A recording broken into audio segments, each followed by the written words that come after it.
papa très très jeune, brutalement, du jour au lendemain, crise cardiaque, c'est le cataclysme. Nicolas est le digne héritier d'une famille fortunée de Belgique, le groupe L'Ouest. J'étais très fier d'appartenir à cette boîte familiale, mais j'avais envie de tracer mon propre chemin. Le Covid arrive, on annonce la fermeture de tout le secteur. Cette année-là, on devait faire 18 millions de chiffre d'affaires. On atterrit à la fin d'année à 6 millions de chiffre d'affaires. Donc c'est vraiment la dégringolade. On est passé d'un groupe, on était, je dirais, une petite trentaine. Aujourd'hui, on tourne plus autour de 165, 170 personnes. Un jour, tu as eu un grave accident. J'ai fait un œdème cérébral dans ma tente, à plus de 6 mm d'altitude, dans un des massifs les plus dangereux au monde. J'aurais vraiment pu décéder. C'est quand même un événement qui a façonné beaucoup de décisions que j'ai prises par après aussi. Il n'y a pas un jour, depuis que j'ai créé ma boîte, où je me lève en me disant en fait ça m'emmerde d'aller bosser. Il faut que vous puissiez vous lever tout le matin avec ce drive, cette passion de dire en fait je suis fier, j'aime ce que je fais. Tu reprends un club de football. Le club de football de Rochefort est au bord de la faillite. Il y a près de 30 000 € de dettes. On va éponger les dettes. On restructure un peu le club. Aujourd'hui, on a plus de 400 gamins affiliés à Rochefort et on monte les échelons. Donc on est vraiment aujourd'hui en dessous du niveau pro. C'est quoi pour toi réussir sa vie ? Réussir sa vie, c'est...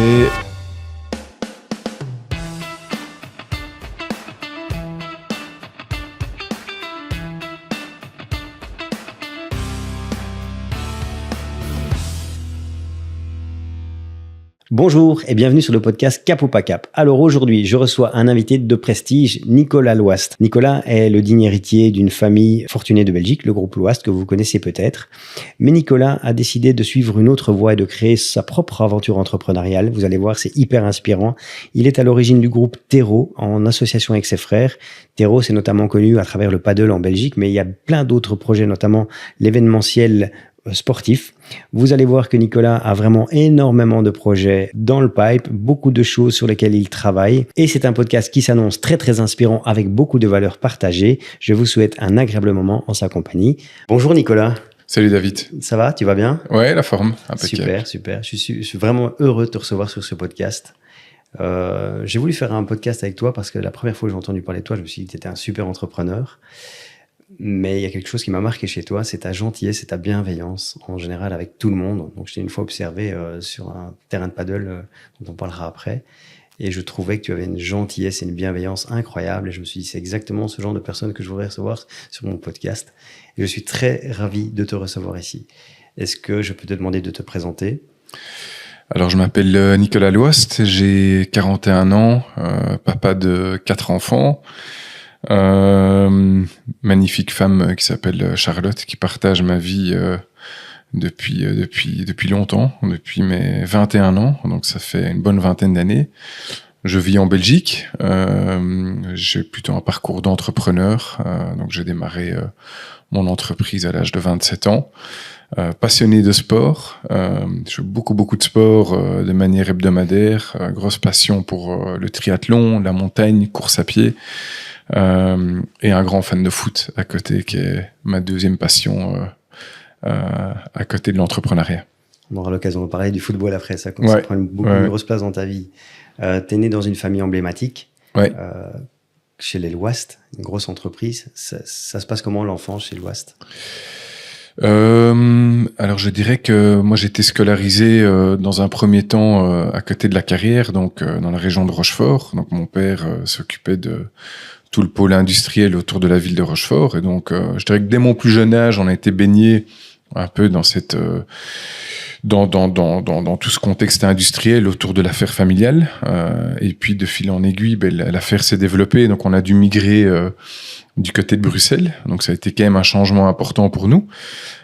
Pourquoi ? Parce que le siège du groupe s'est délocalisé à Limlet, donc en périphérie bruxelloise, près de Wavre. Et donc ensuite, d'une certaine manière, on a toujours suivi un peu le rythme du développement de l'affaire industrielle. Je dirais que plutôt chouette, plutôt une enfance. Moi j'ai vu un papa qui a beaucoup travaillé, et donc les valeurs du travail dès mon plus jeune âge, elles ont été là, et donc elles ont d'une certaine manière façonné, j'ai envie de dire, nos parcours de mes frères et moi.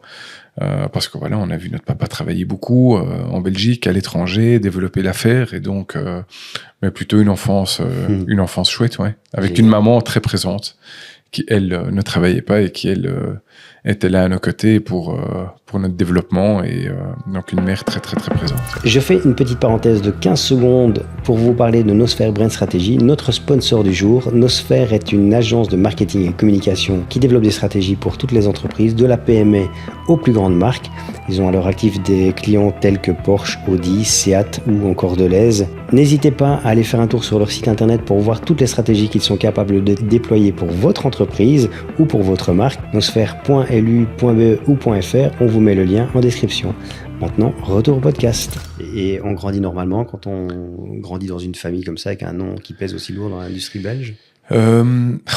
Alors mes parents, je pense, ont quand même voulu nous préserver. On a gardé une vie relativement simple, en fait. Je dirais que, alors on était bien évidemment des privilégiés, mais je dirais que ils nous ont beaucoup protégés et donc voilà, on n'a pas dû poser des choix au niveau des activités parascolaires où on a dû à un moment donné poser des choix entre typiquement on fait pas telle ou telle activité de par le fait qu'on porte ce nom-là. Non, que du contraire. Moi, jusqu'à l'âge de mes 12 ans, on allait dans des écoles normales. Et donc je dirais que non, moi ça n'a pas été un poids. Je dirais que c'est vraiment plus tard qu'on a pris conscience de ce que ce nom de famille voulait dire. Je dirais que c'est vraiment à l'âge de l'adolescence et après qu'il y a vraiment eu cette prise de conscience. Ouais, je comprends. Vous aviez des valeurs fortes à la maison. J'ai lu travail, discrétion, exigence, autre chose. Respect aussi, une valeur qui est très très importante à la maison. Oui, respect des autres, peu importe la classe sociale d'où on vient. Je pense que le respect était vraiment un des socles à partir duquel on a pu construire nos personnalités et l'éducation qu'on a reçue et qu'on a nous aujourd'hui donné également à nos enfants. Donc la notion de respect a été clé. Ouais, ça se ressent. C'est pour ça que tu es là aujourd'hui. Je pense que c'est vraiment une valeur fondamentale. La discrétion était, semble-t-il, une valeur très très importante. Et on la retrouve un peu dans votre façon de gérer vos entreprises. Oui. Alors le groupe familial industriel a toujours été très discret. Il l'est toujours aujourd'hui. Voilà, il publie pas beaucoup. Il y a jamais beaucoup de communiqués de presse. Et c'est très bien, je pense, parce que ça permet ça n'attise pas des jalousies, ça permet vraiment c'est un peu l'image d'un paquebot qui avance tranquillement, qui sait très bien où il va. Et donc, je dirais que oui, la discrétion pour nous a été clé. Après, c'est évident que, avec le nom de famille, parmi tous les cousins et toutes les branches familiales du groupe, mes frères et moi, on est les seuls à porter le nom de l'affaire industrielle. Et donc, bien évidemment, à partir d'un certain âge, à l'adolescence, voilà, malheureusement, les gens voient un peu les classements des grandes fortunes, etc. Et donc, les noms comme notre nom de famille, bien évidemment, attirent parfois des jalousies, des curiosités, etc. Donc, je dirais que malheureusement, on a été un peu rattrapé par rapport à ça. Est-ce que j'en ai souffert? Non. Mais clairement, à un moment donné, voilà, quand on est en internat, j'étais à Bruges en internat dès l'âge de 12 ans, c'est évident qu'à un moment donné, on arrive à un âge où certains adolescents font pas toujours preuve d'une certaine bienveillance. Et donc, on taquine un peu, on essaie d'embêter un petit peu par rapport à ça. Donc, mais on se crée une carapace par rapport à ça. Et donc, moi, clairement, tout ça a aidé, je pense, à construire nos personnalités respectives. Mais clairement, la discrétion a été vraiment un mot qui a été présent. Ouais. Au final, c'est un bouclier. Oui, c'est un bouclier. Ouais, tout à fait. Ça aide. Ouais. C'est amusant parce que tu parles de respect, tu dis on te taquine un peu. Je pense que c'était plus que taquiner. Je pense que c'était pas toujours très gentil. Ça devait pas toujours être ça. Alors au début, ça touche et voilà, moi typiquement, il y a eu des moments où on placardait les classements des grandes fortunes sur ma porte de chambre en internat. Bon, au début, c'est vrai que c'était un peu dur, mais avec du recul, il vaut mieux en rire et on se dit voilà, voyons-le comme une chance, comme une opportunité dans la vie. Ouais. Et moi, en tout cas, j'ai toujours perçu cette chance comme voilà, en tout cas, c'est le fait d'appartenir à une famille comme la nôtre, c'est vraiment un privilège, c'est une chance et je pense que voilà, il faut la chérir, cette chance dans la vie. Et c'est ce qu'on a voulu faire à l'échelle des trois frères. Ouais. Je posais la question, quel genre de papa était ton papa? Parce que super entrepreneur, quelqu'un d'important. Oui. En tant que père, il était comment? Alors, il a beaucoup travaillé au début. C'est vrai que les premières années, il a beaucoup travaillé. L'affaire était en plein développement. C'est dans les années 80. C'était l'expansion européenne, la chute du mur de Berlin, toute l'ouverture du groupe l'Ouest vers l'Europe de l'Est, les États-Unis, le Brésil après. Donc ça, ils n'ont pas arrêté en fait. Ils n'ont pas arrêté. Ils ont turbiné avec mes oncles. Ils ont vraiment beaucoup travaillé. Et bon voilà, il faut aussi se rendre compte que l'affaire dans le début des années 80, elle n'est pas ce qu'elle est. Elle n'était pas ce qu'elle est aujourd'hui. Et donc de facto, mon papa, oui, travaillait beaucoup. Et les week-ends, il avait une passion pour les Ardennes. Et donc je dirais qu'on était quand même une famille où on se retrouvait en week-end, on se retrouvait pendant les vacances. Les vacances étaient sacrées pour lui. Et donc on a eu la chance de faire des chouettes voyages, de découvrir le monde. Et ça, c'est vraiment des choses que je retiens aujourd'hui parce que c'est quelque chose que j'essaie d'inculquer également à mes enfants, c'est avoir cette capacité d'aller vivre, de découvrir le monde, de découvrir des choses fantastiques en famille. Ça crée du lien. Et donc je dirais que on a eu un papa qui nous aimait beaucoup et qui a beaucoup donné, beaucoup d'énergie pour nous permettre aujourd'hui d'être là où on est aussi. Et beaucoup de gratitude par rapport à la génération d'avant qui a pu construire le groupe familial qui est le groupe aujourd'hui. C'est vraiment cette génération qui a développé le groupe. Et donc, je dirais beaucoup de gratitude par rapport à ça. Et puis, j'ai perdu mon papa très jeune. En fait, j'avais 27 ans quand mon papa est décédé à l'âge de 60 ans. 60 ans, c'est quand même très jeune. Brutalement, du jour au lendemain, crise cardiaque. Et donc, bien évidemment, là, c'est le cataclysme, quoi. C'est vraiment le choc. Le choc personnel, le choc à l'échelle de la fratrie, le choc dans la boîte familiale aussi. Parce qu'il y a un choc de génération qui s'installe. Nouvelle génération être autour de la table des actionnaires avec la génération d'au-dessus. Et donc, mais donc voilà, non, un papa voilà voilà, un papa fantastique, des valeurs extraordinaires, valeurs de respect, les valeurs du travail, le respect des gens. Moi, c'est vraiment quelqu'un qui, peu importe la classe sociale, peu importe les gens dans l'entreprise, les ouvriers ou autres. Voilà, c'est quelqu'un qui était très proche des gens, et donc ça vraiment c'est un des bagages que j'emmène avec moi pour le reste de ma vie. C'est ce qui nous a laissé en tant que papa des magnifiques valeurs de ce côté-là. C'est magnifique, ouais. Et une maman très présente alors du coup. Une maman très présente, qui l'est toujours aujourd'hui d'ailleurs, parce que les événements de la vie aussi ont fait que notre lien c'est encore davantage cristallisé. Une maman très présente, un papa de facto un peu moins là de par le fait que dès le lundi matin, les semaines commençaient. Il allait à Düsseldorf, à Paris, il allait aux États-Unis pour le boulot, etc. Et donc, bien évidemment, elle compensait tout au long de notre éducation, très présente. Non. Et puis également les week-ends au bord des terrains de foot et tout. Une grande sportive, hein, elle a joué en D1, elle était au championnat du monde de tir au clé.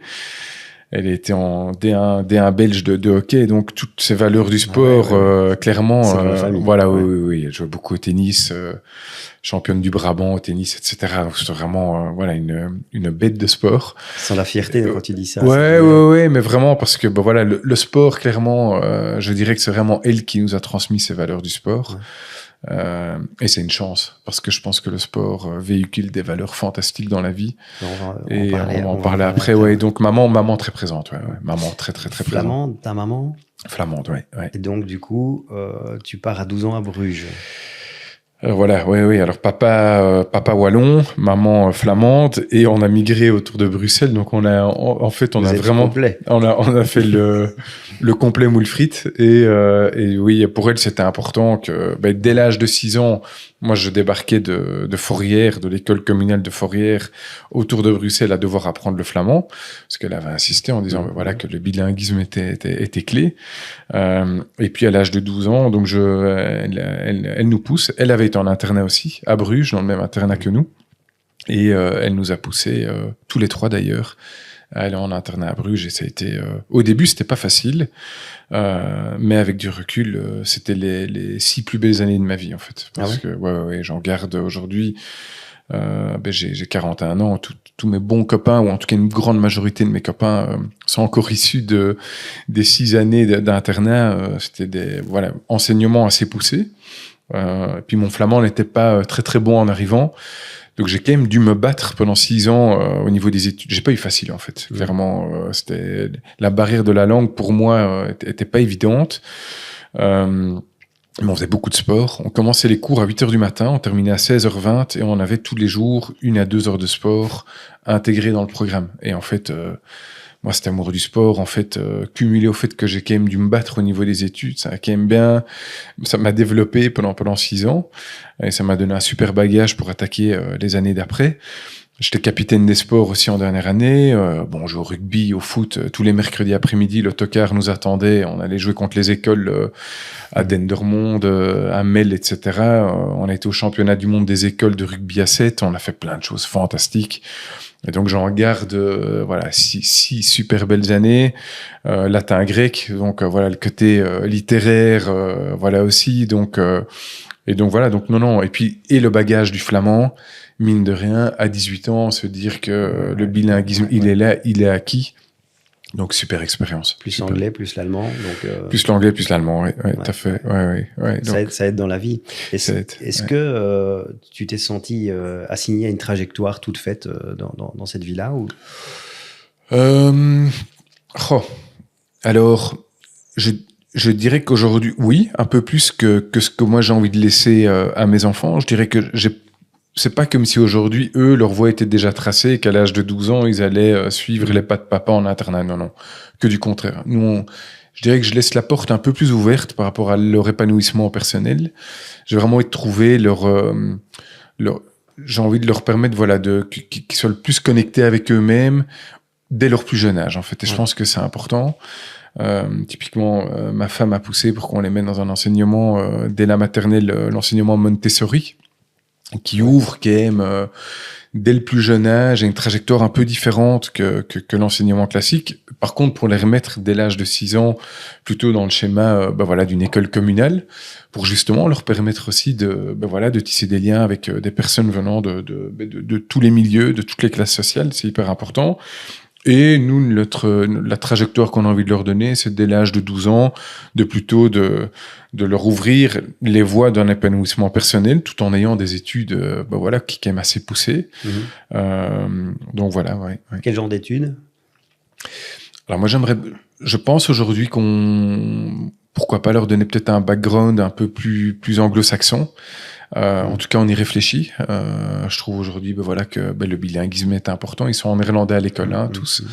Mais de leur laisser la possibilité, pourquoi pas, d'aller vers ce bilinguisme anglais-néerlandais. En tout cas, c'est une voie qu'on est en train d'explorer pour notre aîné. Parce que je pense que le modèle anglo-saxon permet, dès l'âge de 16, 17, 18 ans, de commencer à partir à l'étranger, de commencer et de pourquoi pas, dès l'âge de 18 ans, aller dans des universités en Angleterre ou aux États-Unis ou en Australie. Voilà. Moi, avec du recul, mes années à l'UNIF n'étaient pas les années où je me suis senti vraiment bien dans ma peau. C'est pas un système qui correspondait à mes attentes. Avec du recul, si j'aurais pu avoir l'occasion d'aller faire le management du sport ou des études peut-être plus anglo-saxonnes à l'autre bout du monde, je pense que j'aurais été plus heureux.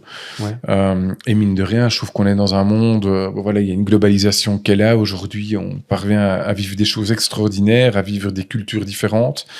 Et c'est vraiment après, quand je suis parti à Lausanne, après mes études en Belgique, que j'ai expérimenté le fait de pouvoir être connecté avec, on était 40 élèves, 24 nationalités, des Asiatiques, des Sud-Coréens, il y avait de tout, des Américains, des Néo-Zélandais dans ma promotion. Et en fait, je me suis dit, mais waouh, quelle richesse de s'ouvrir au monde, de s'ouvrir à d'autres cultures. Et donc, c'est plutôt ça qu'on a envie de leur inculquer peut-être aujourd'hui. Ouais. C'est justement une des questions que j'avais par rapport à la Suisse. Qu'est-ce que tu as rapporté de la Suisse quand tu as fait tes... J'ai adoré, Donc moi j'ai fait Sciences Po Relations internationales en Belgique pendant 4 ans à Saint-Louis puis à l'UCL, et puis j'ai fait une année à l'ICHEC. Je travaillais la journée puis j'ai fait une licence en management en cours du soir. Et en fait j'avais vraiment passionné de sport et du management aussi. Je m'étais dit allez. J'ai postulé pour je pense un des meilleurs masters en management du sport, qui est orchestré par IMD Lausanne, par l'école polytechnique de Lausanne, en collaboration avec le comité olympique. Et donc, c'était une année à Lausanne. Et ce que j'ai retenu là-bas, c'est déjà un pays fantastique. La Suisse, c'est on sortait de l'auditoire, la vue sur les montagnes, le lac Léman, le côté multiculturel, et puis le fait qu'on était vraiment logé au cœur de toutes ces fédérations internationales. Il y avait l'UEFA, il y avait le comité olympique, toutes les fédés étaient vraiment autour du campus, et donc ça ouvrait bien évidemment énormément de possibilités. Et d'ailleurs, la grande majorité des étudiants qui ont terminé sont encore là-bas à Lausanne, ou en Suisse, à la FIFA aussi.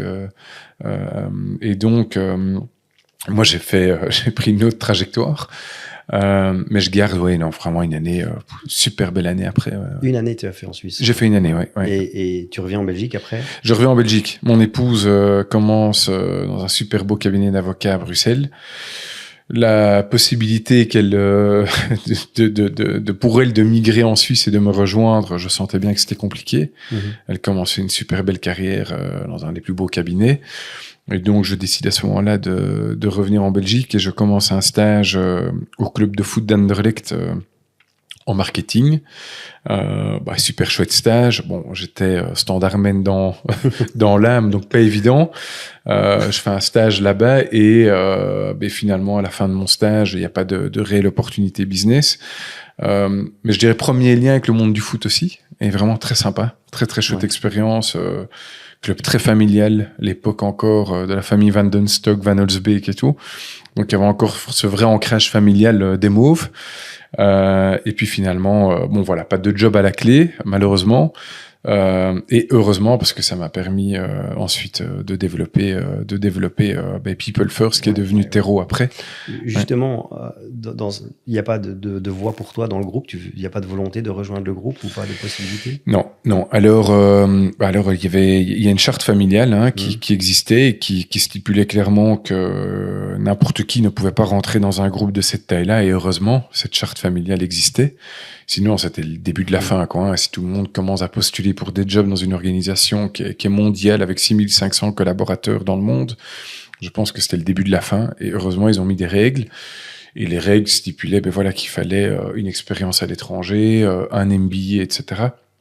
Donc, je dirais que d'une part, en tout cas, les critères, je répondais pas aux critères. Et de deux, j'aimais beaucoup le groupe familial, mais dès le début, en fait, j'ai pas senti, dès l'âge de 18-19 ans, quand j'ai choisi mes études, j'ai pas senti un trigger, un drive en moi qui me disait, vraiment la voie que j'avais envie d'emprunter, en fait. Non. J'étais très fier d'appartenir à cette boîte familiale, mais j'avais envie de tracer mon propre chemin et avec du recul, très heureux de l'avoir fait, ouais. En quelle année on est quand tu quittes Anderlecht après ton stage? Alors j'ai 26 ans, donc on est en 2010. Ouais, en 2010. Ouais. J'ai fait mes devoirs. Ouais, en 2010, tout à fait. Ouais. Et 2011. Mon papa décède. Horrible et belle année. Ouais, c'est le début de l'activité entrepreneuriale et le plus compliqué, oui, c'est que je perds mon papa au mois de mars et donc tout est début de l'aventure et je suis vraiment à deux doigts de tout arrêter parce que il y avait tout le volet successoral, il y avait tout ce qu'il fallait gérer suite à son décès. Je me marie la même année. Ouais, c'est pour ça que je dis horrible et belle année. C'est ça mais contexte de mariage qui n'est pas facile non plus. J'imagine. Parce que on est dans les préparatifs et tout. Donc, pas évident de se mettre dans une énergie positive après un choc tellement dur en fait à encaisser. C'était tout ton papa pour toi? Alors clairement, il était important.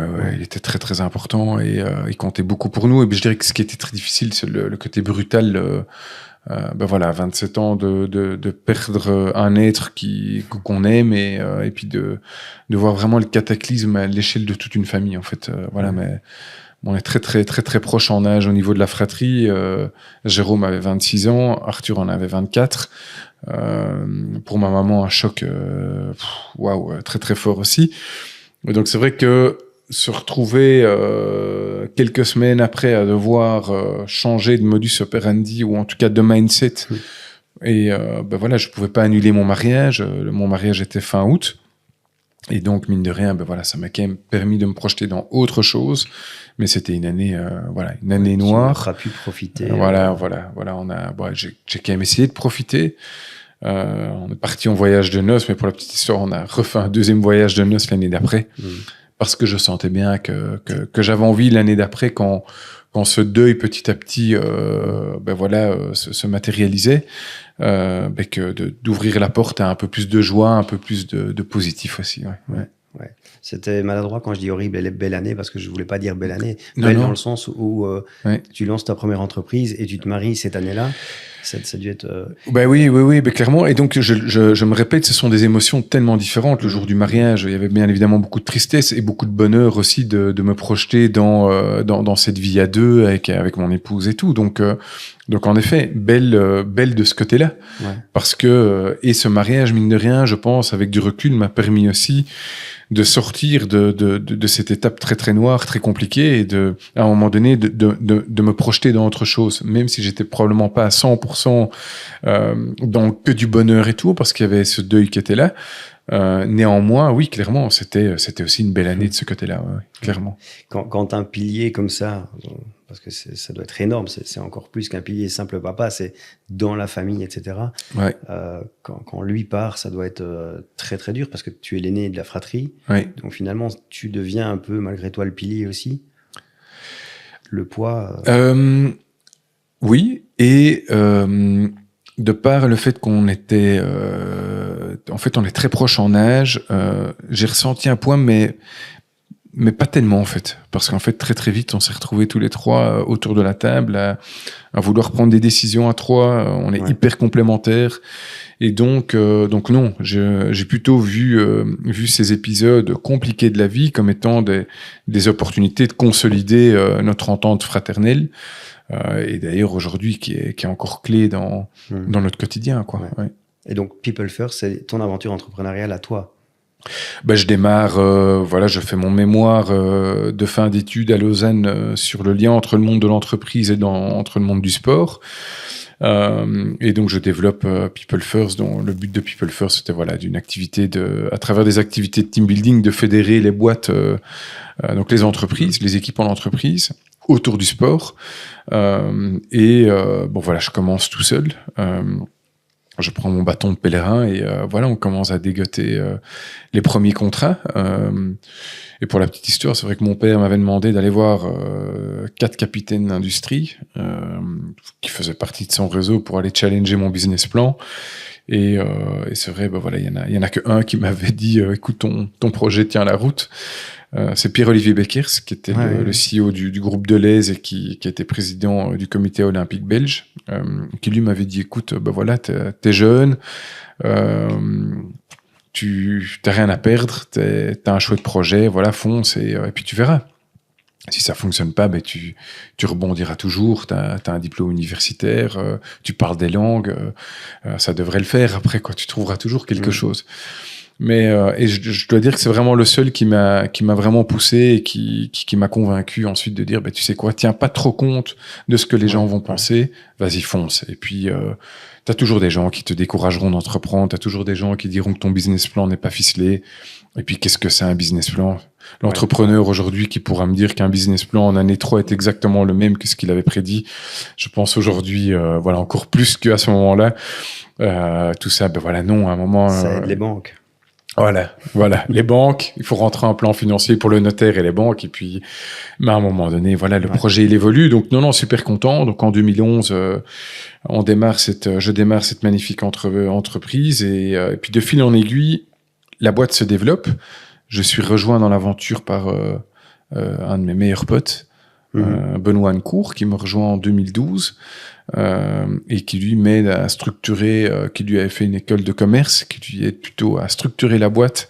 Moi, j'étais plutôt l'entrepreneur, très commercial dans l'âme, très développeur, et donc on continue à se développer et on réinvestit tous les bénéfices de la société dans les rachats de prestataires team building. Donc on a racheté 4-5 boîtes de la côte belge au Grand-Duché qui elles étaient prestataires d'activités, là où nous on était intermédiaires. On allait qui détenaient les lieux. Les lieux c'était en 2016. Okay. Ça, c'était le groupe Knockout. Et donc voilà, donc on développe cette activité de team building et on devient petit à petit un des leaders plutôt en francophonie, Bruxelles, région wallonne.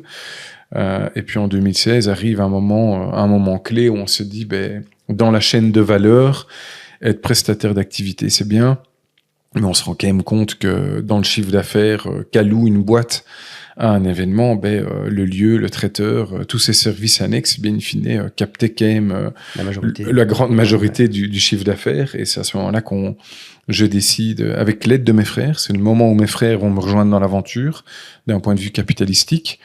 Et d'une part, et d'autre part, je fais rentrer des minoritaires également dans le projet, parce que je trouvais sain, au début, vu qu'il y avait des capitaux assez importants qui étaient engagés, de devoir rendre des comptes à d'autres personnes également que mes frères. Et le fait d'avoir des actionnaires minoritaires, en fait, ça te stimule tous les jours à ne pas être dans un fauteuil et à te dire, il y a les avoirs de la famille à côté, il y aura toujours cette sécurité-là. Non. On devait vraiment rendre des comptes, on devait préparer les conseils d'administration, on devait vraiment gérer cette boîte en bon père de famille, bien évidemment avec un drive entrepreneurial, mais toujours avec ce souci de devoir rendre des comptes aux banques, aux actionnaires, aux banques qui nous ont fait confiance, aux actionnaires minoritaires qui ont mis des billes dans le projet. Et donc là, de fil en aiguille, la boîte se développe. Le groupe Knockout avec 4 lieux d'événements, de la côte belge à Francorchamps, etc.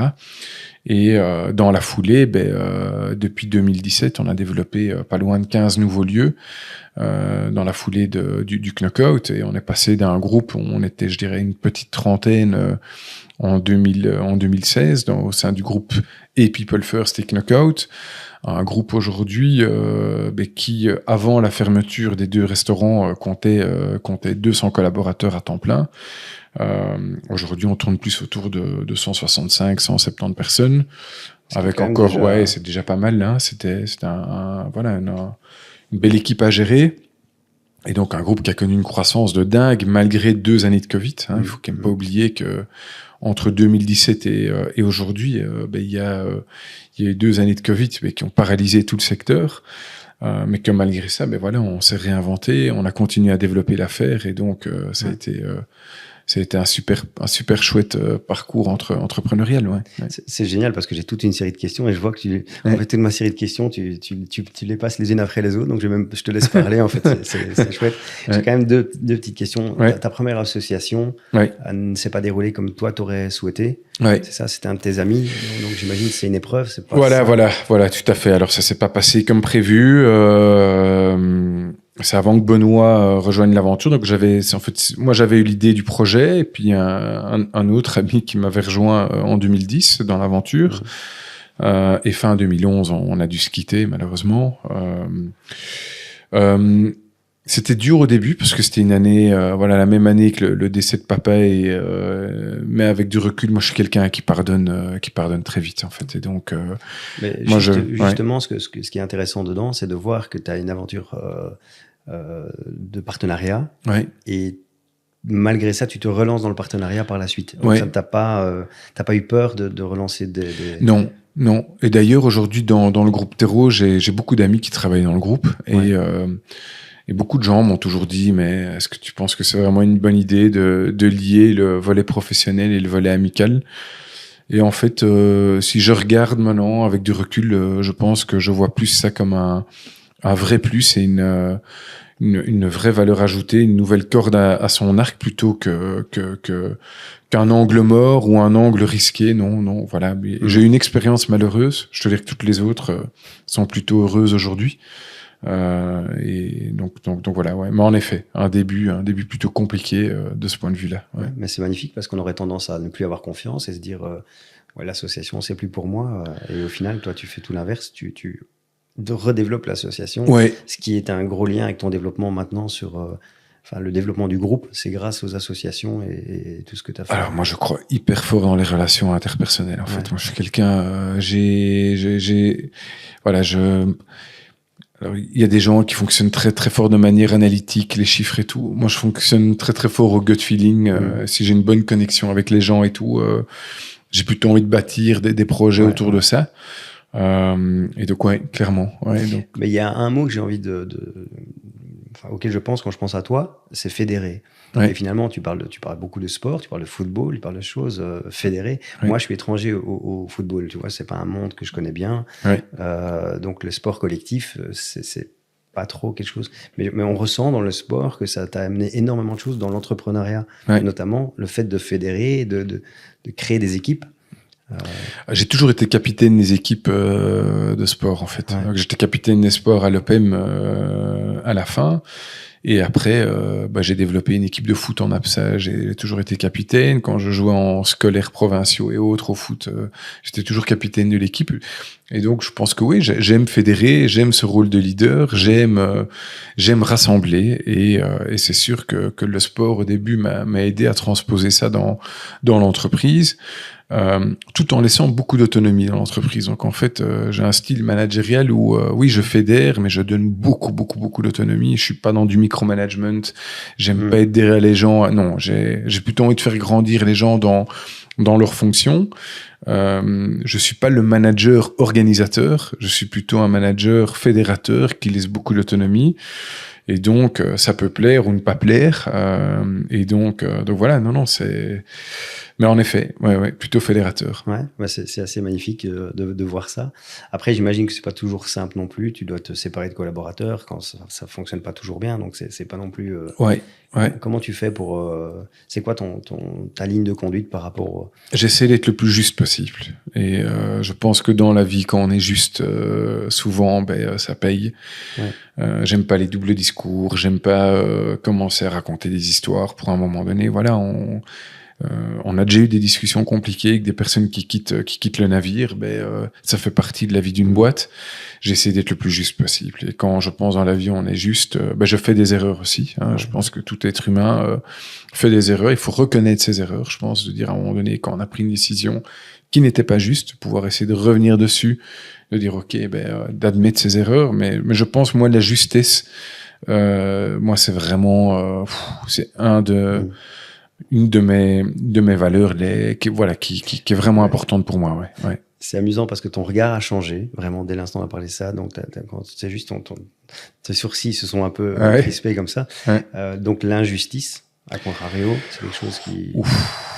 Alors là, c'est synonyme de rupture totale. Ouais. Alors ça, je déteste. Ouais. Ça, je déteste que ce soit au niveau privé, au niveau des affaires, l'injustice. Alors ça, pour moi, c'est toxique. Et c'est vraiment tout ce que je déteste le plus. Ouais. Je peux tout à fait comprendre. Ouais. Bon, on passe sur du plus léger. Ouais. Naissance de Théro après Knockout. Alors le Covid arrive. Alors une petite anecdote, je sentais le truc arriver, je voyais dans la presse et tout depuis des semaines. Puis on annonce le lockdown au mois de mars donc je vois Sophie Wilmès qui annonce au JT la fermeture de tout le secteur. Et au même moment, mon épouse me dit écoute, voilà, accroche-toi, je t'annonce une autre nouvelle, tu vas être papa pour la 4e fois. Et donc, alors c'était pas du tout prévu, hein, donc il y avait rien qui était planifié. Donc, et à un moment, j'ai dit écoute, tu sais quoi, je suis descendu à la cave, j'ai sorti une bonne bouteille de vin. J'ai dit, écoute, je pense qu'il faut tourner chaque crise en opportunité. Elle n'a pas pu en boire, du coup. Et non, elle n'a pas pu en boire. Elle a quand même pris un petit verre. Ouais. Et clairement, en fait, moi, ce Covid a été une période, en fait, hyper intéressante. C'était hyper dur au début. Hyper dur de devoir jouer le pompier de service.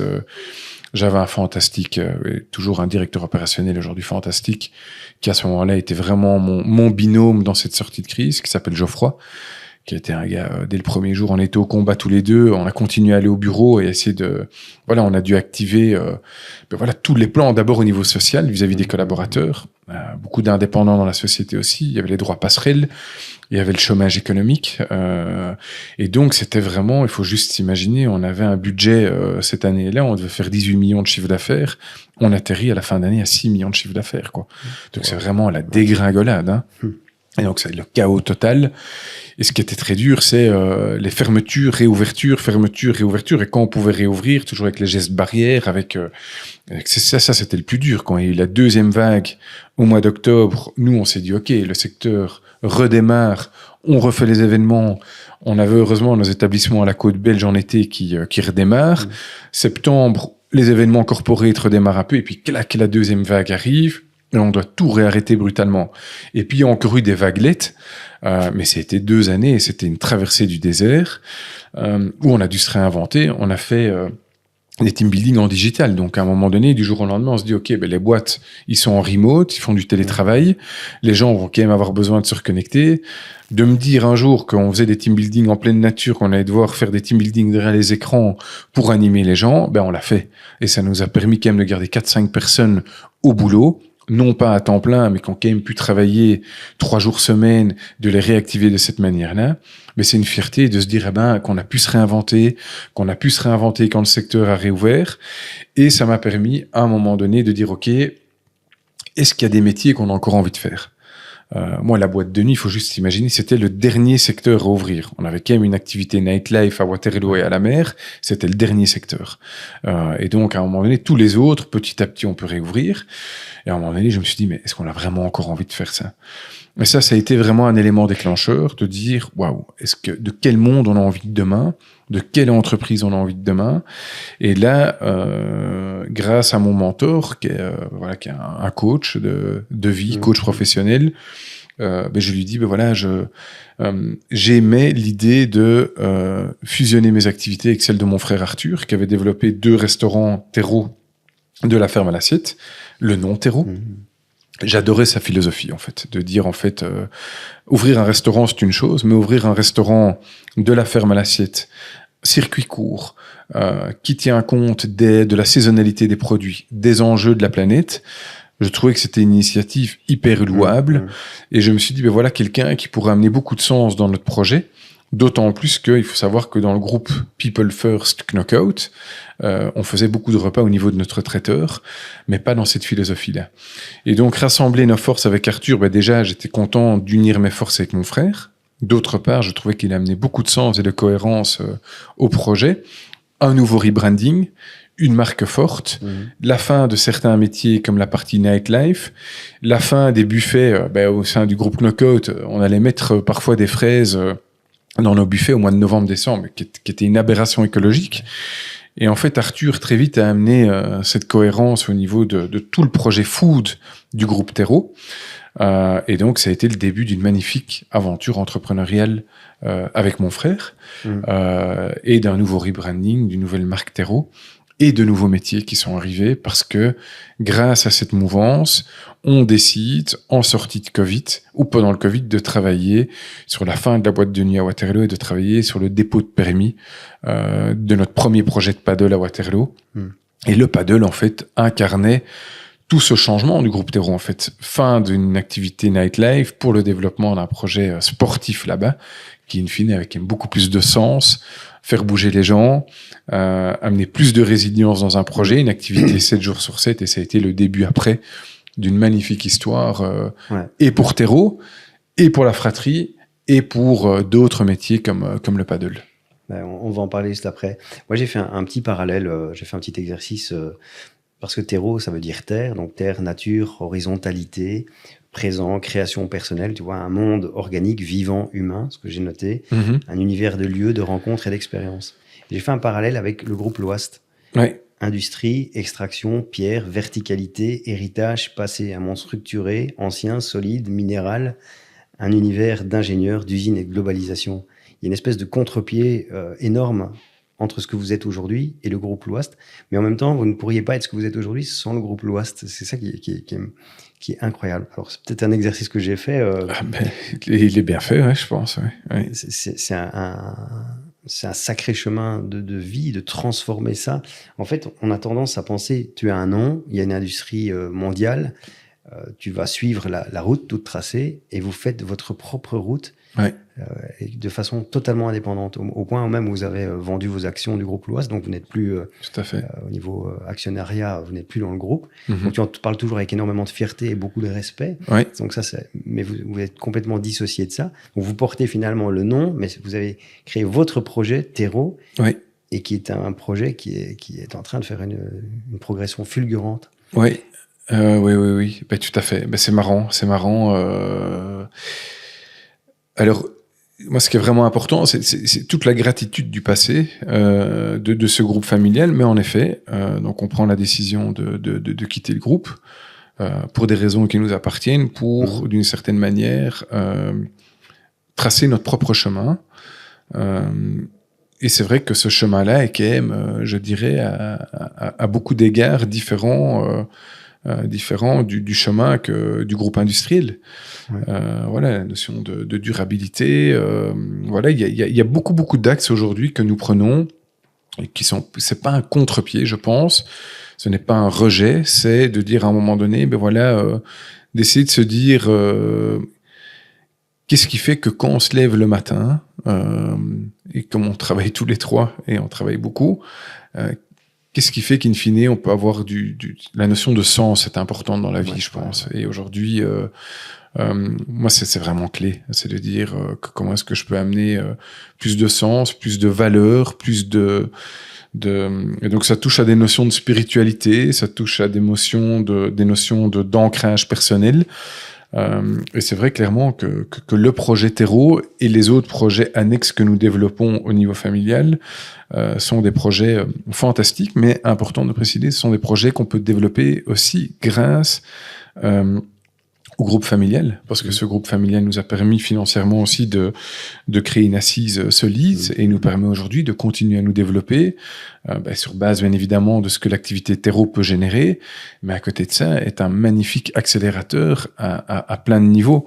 Et donc je dirais que c'est un tournant, mais pas un rejet, c'est pas un rejet du passé, que du contraire, c'est un tournant de dire, nous, en tant que personne, de quoi est-ce qu'on a envie pour les décennies à venir, pour nos enfants et tout, de tracer un peu notre propre chemin, et notre propre identité, notre propre groupe familial, et donc on est très content de le faire. Ouais.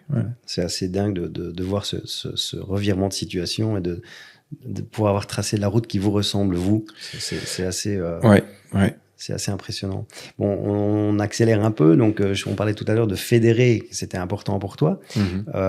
Donc, le sport, à travers le sport, tu fédères énormément. Le sport tient une place importante dans ta vie. Ouais. Tu fais toi-même du sport et j'ai lu que tu avais fait un jour, tu avais eu un grave accident en faisant une escapade en randonnée ou escalade, ou je ne sais pas exactement ce que c'était. Est-ce que ça calme d'avoir un accident comme ça au sport aventurier à ce point-là? Ouais, ça calme. En fait, pour mes 40 ans, je suis un grand passionné de montagne et j'entretiens avec mon guide de haute montagne avec lequel je fais beaucoup de ski de randonnée, pot de phoque et autres depuis l'âge de 12-13 ans. On entretient vraiment une relation très très forte. Et je lui avais soufflé l'idée l'année j'avais 39 ans, donc je me tournais vers mes 40 ans. Je lui avais glissé l'idée de faire quelque chose d'assez exceptionnel au niveau de la montagne. Et je lui avais dit, qu'est-ce que tu proposes? Et il m'avait dit, écoute, voilà, tu devrais te renseigner. Il y a deux, trois gars dans la station ici qui ont fait le Manaslu, qui est un des 14 8000 sur Terre.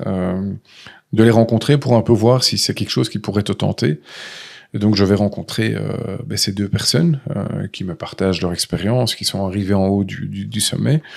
Et donc, à ce moment-là, je décide de faire, de me lancer dans cette expédition l'année dernière. Donc, on est en 2024, au mois de septembre, pardon. Mais c'est un chemin, c'est toute une année de préparation.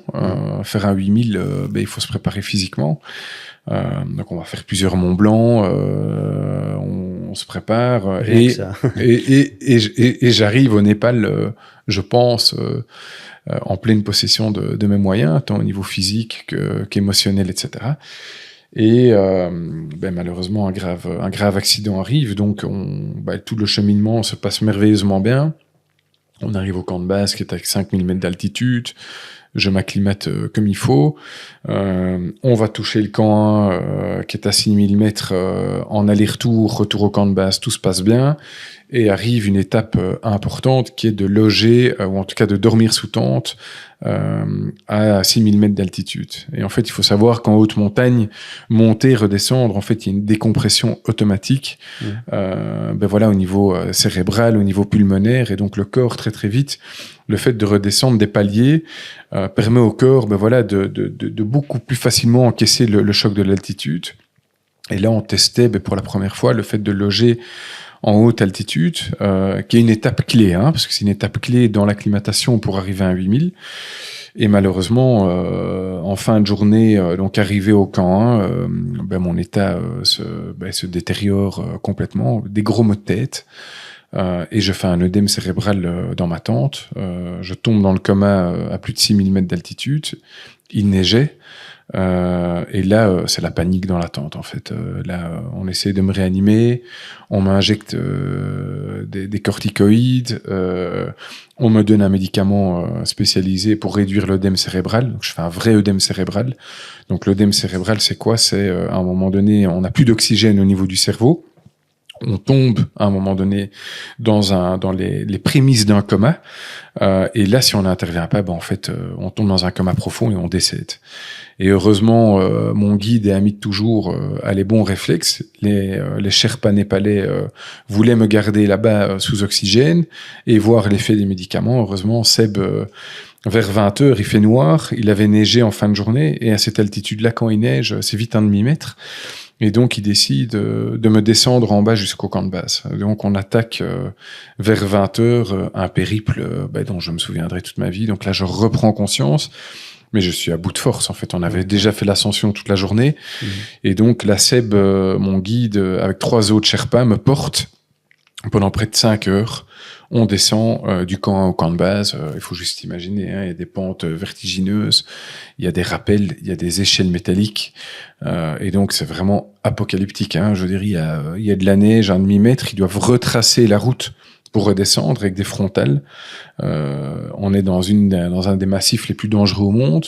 Il y a des morts chaque année, il y a des avalanches. Et on est en pleine nuit là-bas en train de me redescendre. Je pense que j'ai 20% de mes capacités. J'arrive juste à poser le pied par terre. Et on arrive à 1h du matin au camp de base. Et là, c'est vraiment la libération. Beaucoup d'émotions, beaucoup de pleurs.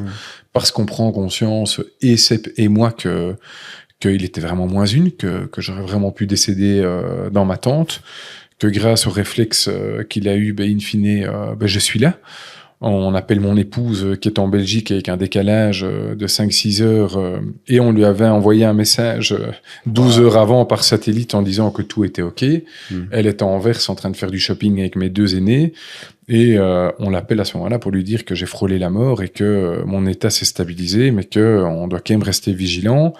On appelle un médecin en France à la même heure qui nous dit, écoutez, là, il faut continuer à lui octroyer des corticoïdes pour réduire l'inflammation au niveau cérébral. Il faut le garder éveillé toute la nuit. Donc mon guide restait à côté de moi dans la tente, me garde éveillé pour éviter que je sombre dans un sommeil profond et dans un état similaire à celui que j'ai pu avoir en haut. Et dès le matin tôt, voyant que mon état n'est toujours pas bon, on redécide de redescendre d'un palier. Pourquoi ? Parce que l'hélicoptère ne pouvait pas venir me chercher au camp de base, étant donné que la météo était vraiment instable.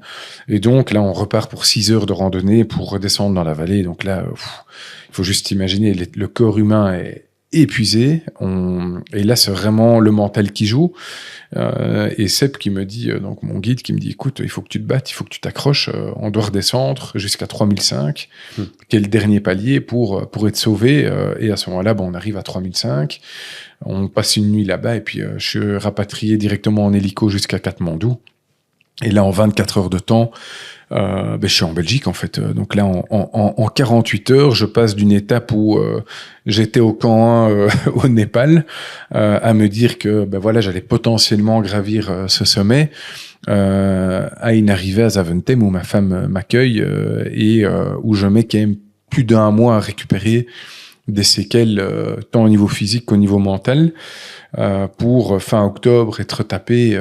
Mais c'est quand même un événement qui a façonné beaucoup de choses, beaucoup de décisions que j'ai prises par après aussi. Ouais. Donc quand même un événement qui m'a marqué, mais avec la ferme intention de retourner l'année prochaine.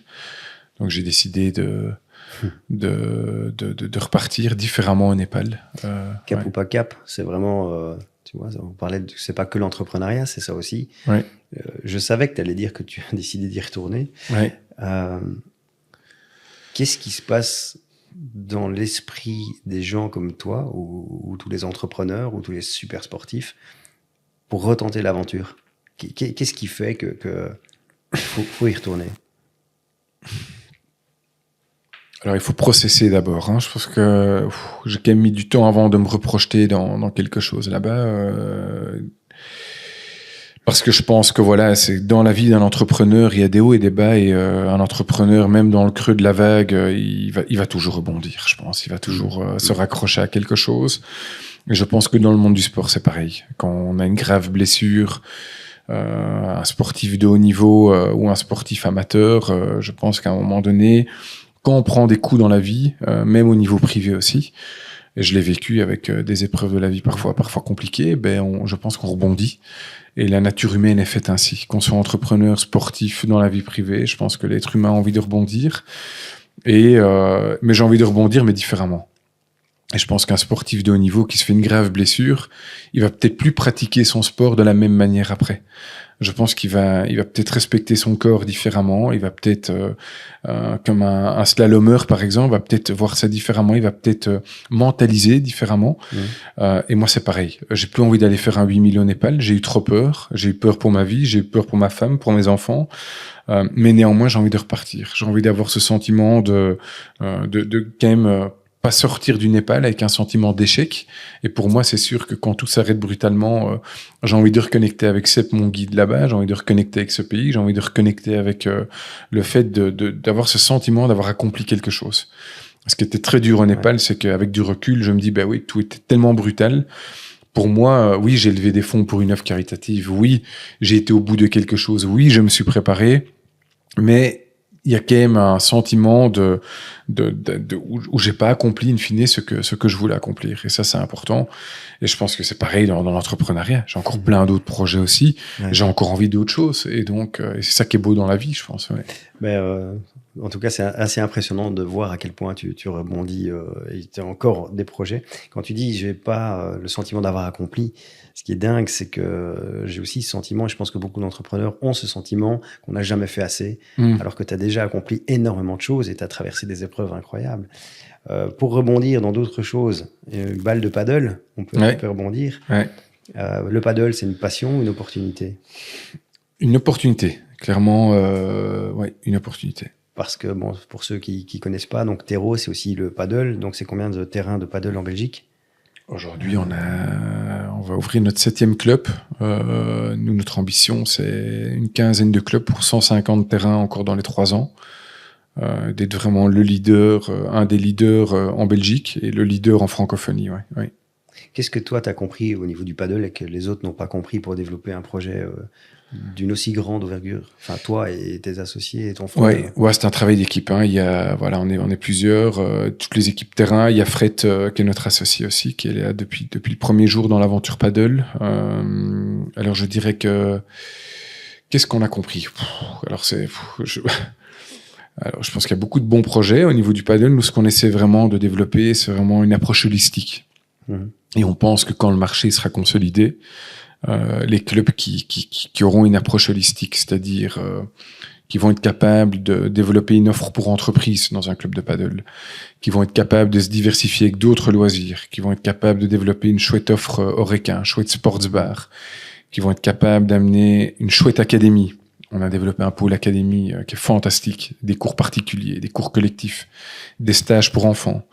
D'avoir vraiment cette approche holistique, à mon avis, c'est ça qui permet de lisser les revenus, c'est ça qui permet de remplir des créneaux en journée, c'est ça qui permet de créer des communautés.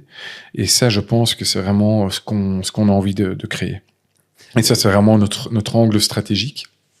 Et donc, et on n'y arrive pas trop mal pour l'instant.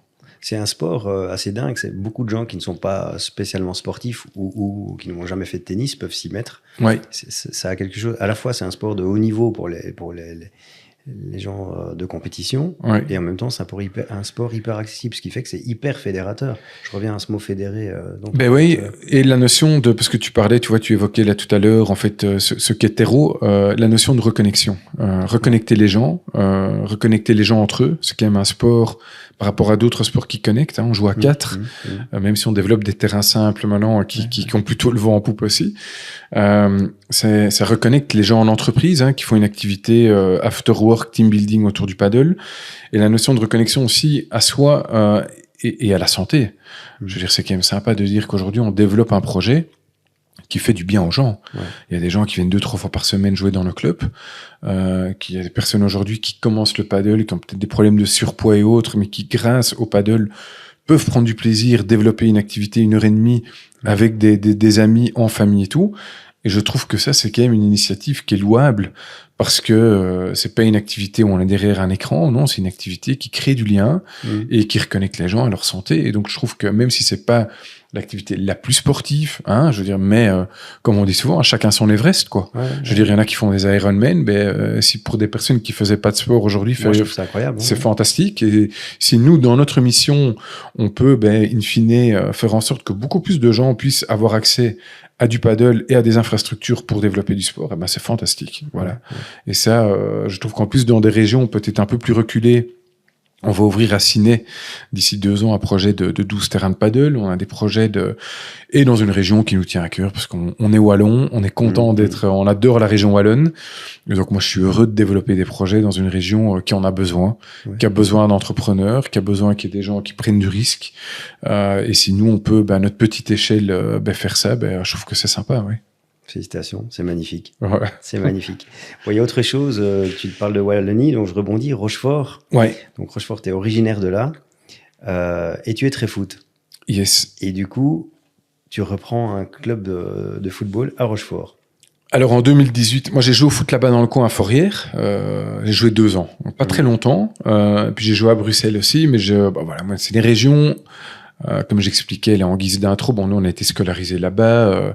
Il y avait une carrière de show à Jemelle. Jemelle fait partie de Rochefort.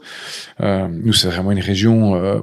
J'ai de la chance d'avoir une maison de campagne du côté de Rochefort. Moi c'est un endroit, chaque fois que j'y suis, je suis heureux.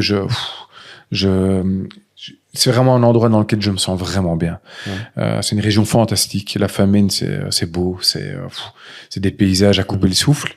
Et en 2018, on apprend que le club de football de Rochefort, qui a évolué anciennement dans les années 90 en division 4, est au bord de la faillite. Il y a près de 30 000 € de dettes à éponger.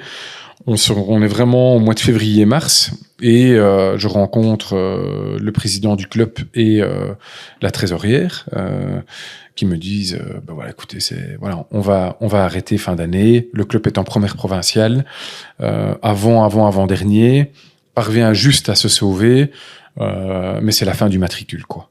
Il y a une centaine d'affiliés au niveau des jeunes, et donc on a un tournant, quoi. On se dit soit familialement on donne un coup de pouce, ce qu'on fait, et donc on va éponger les dettes. On restructure un peu le club. Je mets un président externe à la famille dans un premier temps parce que j'avais pas envie d'être dans les spotlights, comme on dit. Mais de fil en aiguille, je me lie d'amour pour ce projet. Je vais voir quelques matchs et on joue un tour final qu'on gagne et on monte en D3 ACFF, qui est l'équivalent de la 5e division. Et donc ça c'est chouette parce que on voit qu'un projet qu'on a soutenu financièrement, le soutien était vraiment financier dans un premier temps. Et de fil en aiguille, le soutien devient un soutien beaucoup plus important. Soutien de cœur, j'alloue beaucoup de temps au projet et tout. In fine, je reprends la présidence 1 an après. Et là commence cette aventure fantastique. Donc on parvient à fédérer toute une région. On fusionne avec le petit club d'Épreuves. On crée l'Union Rochefortoise. On développe l'académie. Aujourd'hui, on a plus de 400 gamins affiliés à Rochefort. 400. On a une équipe féminine qu'on a développée et on monte les échelons et on monte de D3 ACFF en D2 ACFF et de D2 ACFF en D1 CFF et D1 CFF qui est l'équivalent de la 3e division nationale. Ouais. Donc on est vraiment aujourd'hui en dessous du niveau pro.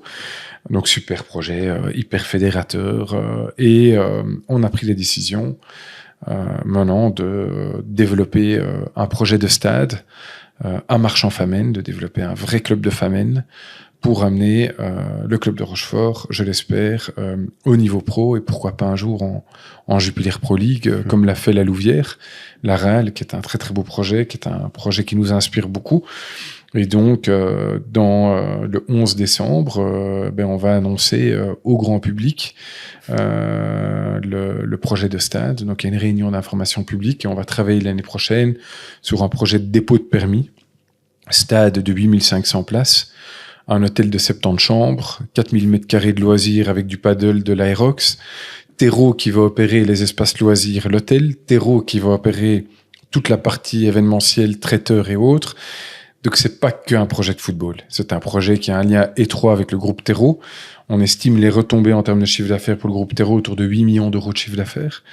Et donc c'est un projet football, oui, c'est un projet de territoire, c'est un projet mixte et multifonction qui va amener, je pense, beaucoup de résilience au projet, parce que beaucoup de projets sont mono-football aujourd'hui et doivent attendre tous les 15 jours avant d'avoir une vraie activité qui se passe dans le stade. Nous, on va développer une activité 7 jours sur 7, avec une brasserie, de l'hôtel, du loisir, du paddle et tout. Et donc ça, c'est vraiment, je pense, et c'est un vrai projet. On va créer 80 équivalents temps plein dans ce projet-là. Et donc c'est fantastique. Moi, c'est un projet qui m'excite beaucoup parce que voilà, c'est une région que j'aime. C'est un projet qui coche beaucoup de cases. Il n'y a pas que le volet financier. Nous, on est content de développer un projet de cœur pour la région, de développer un projet ambitieux en région wallonne, d'avoir des retombées économiques pour les boîtes de construction qui vont construire le stade, d'avoir des retombées à plein de niveaux en termes de création d'emplois. Et donc voilà, c'est un projet qui coche beaucoup de cases au niveau familial. On a envie de faire bouger les lignes. Mais le chemin est encore long, même si j'espère que dans 3 ans, voilà, on pourrait inaugurer le stade et pourquoi pas un jour accueillir le Standard à Marche-en-Famenne dans le cadre voilà, d'un super match en Wallonie, quoi. Tu l'imagines, donc ça va se faire. Je pense, le projet est très clair. Mais ce qui est génial, c'est que tu as parlé à aucun moment d'argent, donc tu as parlé d'aider au départ le club de Rochefort. Ouais. Et au final, tu vas te retrouver vous, toute l'équipe, hein, vous allez vous retrouver qu'un projet national. Enfin, c'est quelque chose d'assez incroyable. Est-ce que tu as été approché par les gens du Standard à un moment donné pour reprendre le club? Oui. Ouais. Ouais. J'ai lu Ouais.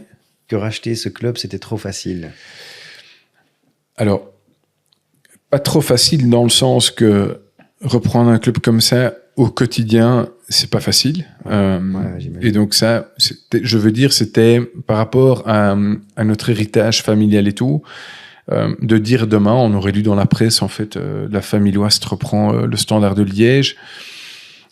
Je préfère la notion de construction dans la vie. Je préfère les histoires où on démarre d'en bas, où on a dû suer, où on a dû rebondir. Je trouve que les histoires sont plus vraies, sont plus jolies, et elles correspondent plus à qui nous sommes, je pense. Et c'est pour ça que le projet de Rochefort, à un moment donné, quand on a eu le choix entre pourquoi pas s'adosser à d'autres investisseurs pour reprendre le Standard et in fine développer notre projet à nous, on a privilégié la voie de développer Rochefort et d'essayer de pousser Rochefort le plus haut qu'on peut. Ouais. Et c'est ce qu'on est en train de faire. Et donc, et je pense qu'on aura beaucoup plus d'impact de ce côté-là, beaucoup plus de fierté aussi. La fierté, justement, j'allais te dire ça. C'est important, la fierté, quand on est entrepreneur. Ouais, je pense. Ouais, c'est important. Il y a 3 mots, et je pense que ces 3 mots, c'est aussi dans ta vie, dans tes valeurs et dans ton éducation, mais que tu as mis sur le club, c'est passion, respect et ambition. Ouais. Tu peux développer les 3 mots. Je pense que la passion, je pense qu'on essaye dans tout ce qu'on fait. Moi, pareil, au niveau privé, professionnel, sportif, la passion, moi, elle est clé. Moi, il n'y a pas un jour, depuis que j'ai créé ma boîte, où je me lève en me disant, en fait, ça m'emmerde d'aller bosser. Non, moi, j'adore. J'adore bosser. Je suis un lève-tôt. J'adore la passion que je mets dans mon sport aussi. 3 fois par semaine, j'ai un prof de sport qui vient à la maison à 6h du matin. Il faut de la passion, quoi. Voilà, j'adore tout ça. Voilà, je travaille près de 60 heures semaine. Je compte pas mes heures parce que j'aime.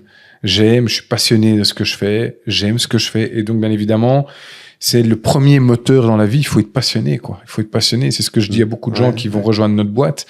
Je dis, voilà, il faut que vous puissiez vous lever tout le matin avec ce drive, cette passion de dire, en fait, je suis fier, j'aime ce que je fais. Le respect, bon, on a pas mal, parlé du respect. Ça, c'est vraiment tout le volet. C'est tout le côté legacy. C'est tout ce que mes parents ont pu me laisser comme valeur, la notion de respect de l'autre dans les relations interpersonnelles. Respect de l'environnement aussi, ça c'est Arthur, notre plus jeune frère, qui lui pousse vraiment ce curseur le plus loin possible. Comment amener plus de sens au niveau durabilité et tout. Et ambition, ben oui, moi je suis quelqu'un, voilà, on a envie de voir grand, c'est pareil pour le projet Paddle, on aurait très bien pu se dire, bon, on arrête après 4-5 clubs. Non, on a envie d'être leader, on a envie de faire bouger les lignes. Si on fait les choses, on a envie d'être bon, quoi. On a envie de dire qu'on est les meilleurs. Rochefort sera jamais le club numéro 1 en Belgique. On a envie de bien faire les choses. On a envie de là où on est, en ligne avec nos valeurs, on a envie d'être bon, on a envie de montrer qu'on est capable de bien faire les choses. Mais bien évidemment, dans le monde du paddle en Belgique, il y en a d'autres qui développent des histoires qui sont très sympas aussi. Mais je pense que notre histoire terreau au niveau du paddle va être différente. Elle va être en lien avec qui nous sommes. Et je pense qu'il faut garder ça. Ouais. Mais c'est magnifique. Le club, donc tu as dit où tu étais prêt à aller avec les ambitions du club. Et toi, personnellement, tu veux l'emmener où et qu'est-ce que tu es prêt à donner encore pour ce club? Alors moi, j'ai quand même posé un choix début d'année important, c'est-à-dire qu'aujourd'hui, j'ai décidé de léguer le poste de CEO à une personne externe. C'est ma question suivante. Voilà. Et donc, qui est quand même très fort lié à cette question que tu me poses maintenant. Parce que pour pouvoir grandir au sein du club et prendre une position importante là-bas, il a fallu que je trouve un bon relais au niveau du groupe Terreau. Et c'est pour ça que j'ai décidé, entre autres, après ce qui m'est arrivé au Népal, de me dire, en fait, ça a quand même triggeré chez moi la question de dire, en fait, et de quoi as-tu envie, en fait? Quel est le nouveau souffle que tu as peut-être envie de te donner dans ta vie? Et c'est vrai que j'ai pris la décision au début d'année de dire, en fait, tout ce day-to-day opérationnel, CEO, parce que c'est vrai que, ben voilà, on se rend pas compte, mais parfois, il y a toutes ces petites choses du quotidien, mais mine de rien, à un moment, c'est lourd aussi. Très, très dur. Ouais. De prendre conscience aussi qu'à un moment donné, le projet, il a grandi, qu'il y a peut-être des personnes plus compétentes que soi pour gérer l'entreprise là où elle est aujourd'hui par rapport à ces challenges de digitalisation, de mettre plus de process, de gérer une boîte de 160 personnes. On peut être un très, très bon entrepreneur, mais peut-être pas le bon manager. Ouais. Et je pense que c'est là où j'ai vraiment trouvé maintenant le bon équilibre, où j'ai envie d'être président exécutif du groupe Terreau, c'est-à-dire continuer à driver la vision familiale, actionnariale, de continuer à driver le développement grâce à mon réseau, la vision du marché, etc. Mais par contre, de vraiment déléguer la gestion journalière à une personne externe à la famille, c'est vraiment important. Et parallèlement à ça, dégager du temps. Moi, j'aimerais bien évoluer vers un mi-temps Terreau d'ici l'année prochaine et d'allouer le reste de mon temps à ce projet football, qui également va avoir des retombées au niveau du groupe Terreau. C'est pour ça que j'insiste là-dessus. Ouais. C'est un projet de stade, oui, lié à un projet football, mais avec des retombées hyper importantes. Toute la logique du paddle, tu la transposes sur le football. Exactement. Sur ce projet. Voilà. Tout est lié. Quoi. Tout est lié. C'est magnifique, c'est une belle aventure. Ouais. Du coup, changement de CEO chez Terreau. Ouais. Est-ce que ça a aussi une décision? Parce que j'imagine avec tous ces projets, la vie de famille, c'est pas si simple. Trouver l'équilibre, 4 enfants. Ouais. Moi, j'ai 2 filles et encore, il y en a une qui est aux études supérieures. Toi, c'est 4 enfants, donc ça prend énormément de temps. Ça demande beaucoup de responsabilité et de disponibilité. Donc, Alors, oui. Alors c'est vrai que la semaine, je suis pas toujours là. Typiquement ce matin, je suis venu de bonne heure ici, je les ai pas vus. Je rentre ce soir, il sera tard. C'est comme ça. Je pense que je pose des choix le week-end. J'essaye d'avoir du quality time avec eux. J'essaye pendant les vacances scolaires d'être un maximum là, d'être connecté aussi quand je suis là avec eux. C'est un challenge, c'est sûr, mais je pense être un papa présent pour eux. Et je pense que au fil des années, apprendre à bien déléguer, en fait. Je pense que c'est la clé de tout entrepreneur, de tout capitaine. C'est bien déléguer, donner beaucoup d'autonomie. Et en fait, quand on délègue bien, quand on responsabilise bien les gens, en fait, on parvient quand même très très vite à prendre du temps pour soi. Et quand on a ces bouffées d'oxygène en famille, eh ben, in fine, être dans le moment présent et tout. Donc ouais, moi je pense aujourd'hui, j'ai réussi petit à petit à trouver ce modus operandi. Mais nos enfants nous voient heureux. Mon épouse travaille aussi. Elle travaille pas à temps plein. Elle est enseignante, qui est un très très beau métier. Mais ils nous voient tous les deux travailler. Et je pense que je préfère avoir des enfants qui vont nous voir travailler, qui vont nous voir nous lever le matin tôt, avec un objectif, avec ces valeurs de méritocratie. C'est hyper important. Parce que le problème de beaucoup de gens qui ont des moyens, à un moment donné, on se repose très très vite sur ses lauriers. Les enfants n'ont peut-être plus beaucoup de motivation. On devient un peu rentier avec une fille. Et moi, j'en vois quand même pas mal autour de moi. Et je suis pas certain que ces gens sont vraiment heureux. Et donc, je trouve que le travail rend heureux. Je trouve que développer des choses dans la vie rend heureux.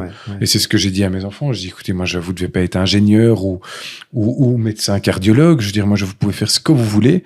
Par contre, ayez un but dans votre vie. Et s'il y en a un qui veut être explorateur ou qui, voilà, je veux dire, il y a des métiers fantastiques aujourd'hui. Moi, je veux juste qu'ils puissent se lever le matin avec un objectif dans leur vie et montrer à leurs propres enfants après, parce que je pense que le monde de demain, aujourd'hui, dans un monde avec de plus en plus d'inégalités, et il y a beaucoup d'inégalités aujourd'hui. Il y a des gens qui deviennent de plus en plus fortunés, il y a des gens qui deviennent de plus en plus pauvres. Et je trouve qu'aujourd'hui, il faut pouvoir prendre conscience aujourd'hui que le travail est clé, et que si les personnes en haut ne travaillent pas et sont dans un mode où on devient rentier, in fine, je pense que c'est ça qui va créer de plus en plus d'inégalités, de frustration aujourd'hui. Et donc, c'est pour ça que moi, il y a un des premiers indicateurs qu'on regarde, c'est la création d'emplois, c'est continuer à investir, continuer à faire bouger les lignes. Et ça, c'est ultra important pour nous, ouais. C'est marrant, la question, c'était si tu devais résumer la valeur la plus importante que tu veux leur laisser, ça serait laquelle? C'est la valeur du travail, en tout cas. La méritocratie, le travail, le respect des générations d'avant, parce que les générations d'avant ont beaucoup travaillé. Et donc, c'est un peu toutes les valeurs qu'on a touchées lors de ce podcast. Ouais, c'était vraiment super intéressant. On arrive tout doucement à la fin. J'ai encore deux, trois petites questions. Si on enlève le nom de famille, les projets, les réussites, les échecs, c'est qui, Nicolas?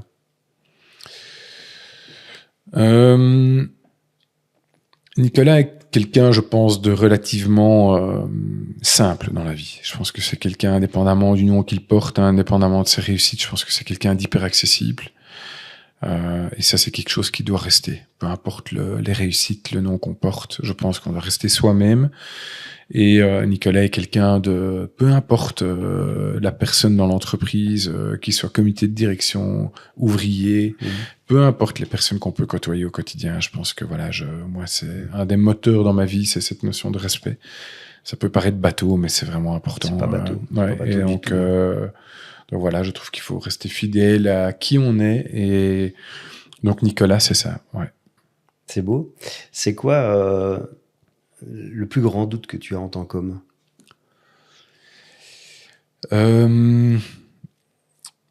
Alors, moi, j'ai le doute, je dirais, la peur, c'est la peur de perdre quelqu'un. Moi, je trouve que j'ai les gens qui me sont chers dans la vie, en fait, moi, c'est quelque chose, on l'a vécu une fois. Ça, pour moi, j'ai peur, ouais. Parfois peur de perdre mon épouse, parfois peur de perdre un proche. Pour moi, c'est ouais. Je comprends. Qu'est-ce qu'on peut te souhaiter pour les 10 prochaines années? Un souhait, c'est réussir la transition terreau et continuer à avoir une boîte qui se développe. Elle doit garder son ADN entrepreneurial, un ADN familial, une vision long terme. Réussir cette transition de CEO, très très important pour moi, et de donner le vent dans le dos à mon successeur pour qu'il puisse réussir ce pari des 5 à 10 prochaines années. Je dirais la plus belle chose pour moi serait d'amener Rochefort au niveau du monde pro, avec ce magnifique stade à Marche. Ce serait vraiment une très très belle étape. Si je regarde derrière moi, je serais très très fier de me dire que dans un rayon de 60 km, il n'y avait pas un club de football. Et donc, on a pu développer en province de Namur, parce que Rochefort est en province de Namur et Marche en province de Luxembourg, d'avoir pu amener un club au niveau pro dans cette région-là. Je serais vraiment très, très, très, très fier. Au niveau familial, continuer à faire grandir nos enfants avec nos valeurs qui nous sont chères et d'avoir un couple qui tient toujours dans 10 ans et de continuer à chérir ce couple qui est ultra important pour moi. Et puis, si je peux retourner au Népal l'année prochaine et pourquoi pas après gravir des sommets différemment, j'insiste sur le côté différent, je pense, si je regarde en arrière dans 10 ans, je serais, je pense que je pourrais être un homme accompli, un homme fier, et puis on réattaquerait à ce moment-là un nouveau cycle. Un nouveau projet. Parce que je pense qu'il y a toujours des cycles et il faut des projets dans la vie. Peu importe la taille, il faut des projets. Parce que là, on est là que pour un nombre restreint d'années, in fine. Donc, il faut chérir chaque heure qu'on passe ici sur Terre à faire des choses fantastiques et à tous les niveaux. On t'écouterait pendant des heures. C'est agréable. C'est marrant parce que moi, j'avais beaucoup de questions. Et en fait, on a fait tout et j'ai quasiment pas posé la moitié des questions. Tu as tout déroulé. Question de la fin.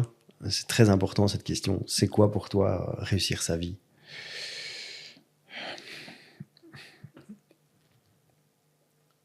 Réussir sa vie, c'est... moi, je serais vraiment content le jour où je serais parti, que les gens se disent, c'était un bon gars, en fait.